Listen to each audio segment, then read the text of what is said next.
Ever since college, when I was diagnosed with Crohn's disease and determined that my self-worth was a function of my accomplishments and productivity, I've been trying to do more in less time. And while you definitely should not adopt that sense of self-worth, trust me, I've been unraveling that in the last few years, you can certainly learn something from my productivity tactics. Stay tuned.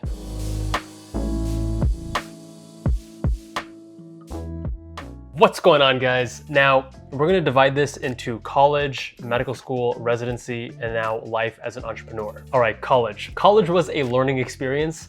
I think I more so focused and honed on my work ethic, more so than the actual study strategies that were efficient and effective. So I started college, procrastinating a lot. I pulled my first and last all-nighter. Don't recommend that. And there were a lot of distractions in college. You have various social activities, people hanging out on your floor, making a lot of noise. You know, there was always something to do in college.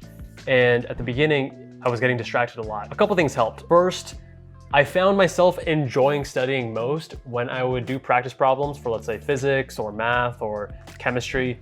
And I would put on my headphones and listen to instrumental electronic music. That would get me in the zone, and time just flew by. I actually enjoyed doing those practice problems. The second thing is, if I really didn't want to study, I would study with one of my best friends. The issue with that is that we often got distracted. So it was good in that we were getting some work done, but you know, for every 30 or 45 minutes of work that we would do, we would take a 20 or 30-minute break. Now, after getting Crohn's, that's when I kicked it into high gear, and I said, hey, I'm gonna do anything it takes to get into a good med school, become a gastroenterologist, et cetera, et cetera. And that's when I took things a lot more serious, starting with studying every single day. So before, rather than waiting until 2 days before the midterm to start studying, I would just study a little bit every single day. And that paid dividends. That was the single biggest thing that transformed my grades and effectiveness as a college student. This is also the time when I started experimenting with different study locations. So the library, for example, I found that number one, I like studying whenever I want to study without having to make plans with people and then stick to the plan, stick to the time, etc. So I like to study solo. When I'm at the library by myself, I don't want to leave my computer and laptop if I go use the bathroom. So after a few times, I was like, you know what, it's just not worth the hassle. I tried coffee shops, same thing. The constant background noise was actually more distracting than anything. I preferred silence or having my music. I pretty quickly settled on just studying at my apartment in my room. The only time I really wouldn't is if I was on campus between classes. And rather than, you know, spending 30 minutes going home, 30 minutes coming back to campus, I would just stay on campus and study there between my classes. This is also the time when I became a lot more efficient and intentional with how I used breaks. So if I had studied for 2 or 3 hours and I was getting kind of brain dead, then I would take a break. But I would use that break to do something I needed to do, like shower, or go get groceries, or cook, or do laundry, you know, do something that I needed to get done, some errand. That way, I was being a lot more efficient with my use of time. All right, med school is where I kicked it up a notch, both in terms of study strategies and my time management. First, cycling. I would cycle to and from class every day religiously, whether it was raining or not, because number one, it was quicker than walking. It was around the same time as driving. But the main benefit is that I could get my cardio, my exercise in, and then not have to do cardio elsewhere in my schedule. So I was killing 2 birds with 1 stone, my commute and exercise both in one. I also started studying with Dr. Amit Pandey, who you guys have seen on this channel. And it was actually a very beneficial arrangement. We would stay on campus and study together, but we did a good job of keeping each other focused and mostly studying. I mean, occasionally you take breaks, you go play ping pong in the lounge, but for the most part, compared to college, working with another person was not nearly as distracting. Now, back in college, my class schedule was, you know, Monday starting the day at 8 a.m., Tuesday 10, Wednesday some other time. It was all over the place. Whereas in med school, every single day, 8 a.m., no matter what. And because I was forced to start my day at the same time, I actually began to understand the utility of having a regular schedule. Because if you wake up one day at 7 a.m., the next day at 5 a.m., the next day at 10 a.m., it actually kind of throws off your sleep quality and also just your schedule and momentum in the day. So this is when I began to appreciate the benefits of starting your day at the same time every single day, and also, of course, sleeping at the same time every single day. This is also when I fell in love with the Pomodoro technique. And this is where you set a timer for 25 minutes, focus on one task, don't be distracted by anything, you know, block out all other apps, put your phone away.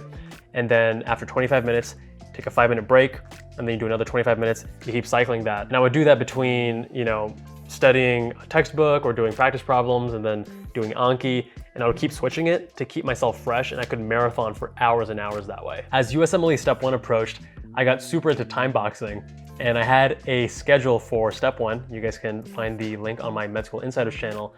I literally had every 30 minutes for the next 6 weeks planned out. It was hardcore, it was intense.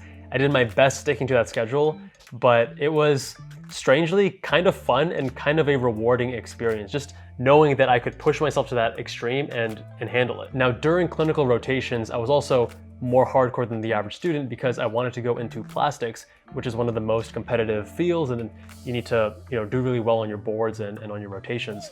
So during downtime, I always had my phone on me with Anki.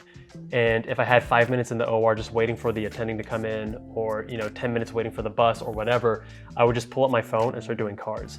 And that way, by the time I got home, I had already done 200 Anki cards and I only had 50 or 100 left. It really decreased the amount of studying I had to do outside of the hospital. Okay, residency was some like next level, superhuman, I don't even know what, I can't do it again. This was all about efficiency. I was doing a surgical residency where you work 70 to 80 hours in the hospital, plus going home and studying, plus building Med School Insiders, plus building Blue Link, and in a relationship. I didn't sleep much. It wasn't a sustainable or healthy way of living. However, I did learn a lot of tactics in terms of squeezing a lot out of a short period of time. I would not recommend doing this because, again, I don't think it's healthy or sustainable, but it taught me kind of at the extreme what tactics I could use if I needed to. Now, the key here was being very intentional and optimizing every single moment. So something as simple as waking up, using the bathroom because IBD, orthocolic reflex, and doing my emails first thing in the morning, getting that out of the way. Again, cycling to and from the hospital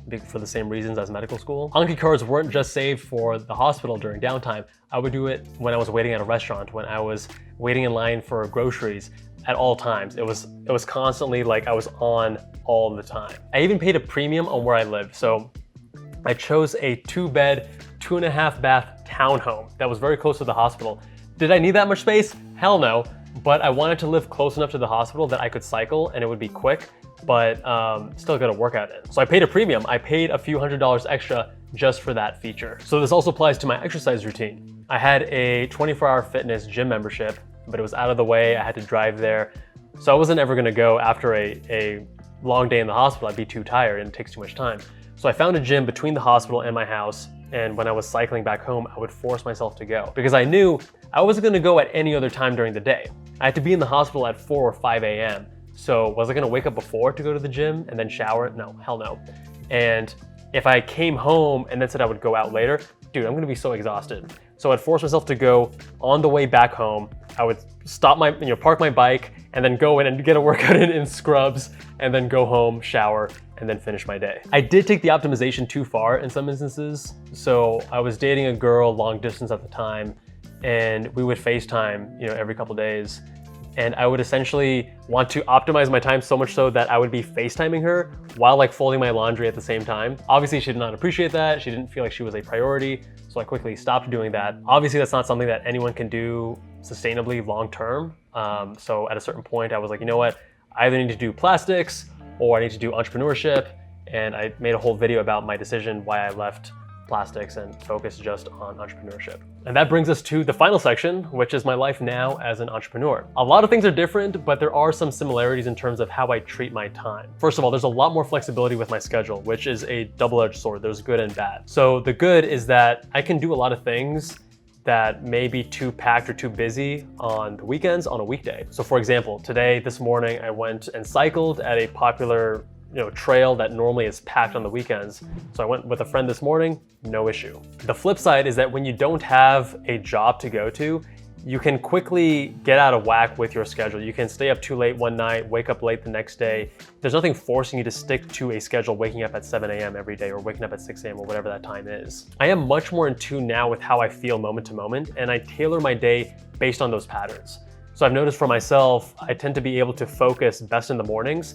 In the afternoons, I'm really not inspired to work. I usually have a little bit of an energy slump. And then in the evenings, I get a burst of creative energy again. And I find it most enjoyable to work on scripts, doing writing for the YouTube channels. So this has guided me in how I approach my days. back when COVID was, first coming around, I took a very strict approach with my daily schedule. Every day I woke up between 5 and 6 a.m. I didn't even have an alarm. I just was so used to this routine. And I would start a focused work block at 7 a.m. until 11 a.m. And it would be very dedicated, intense work. 11 to 12, it would be food. And then 12 to 2 would be admin work, emails, finances, things that just aren't super taxing or don't require a lot of focus. And then 2 to 4, I would do a workout. And then 4 to 6, I would do some more admin work.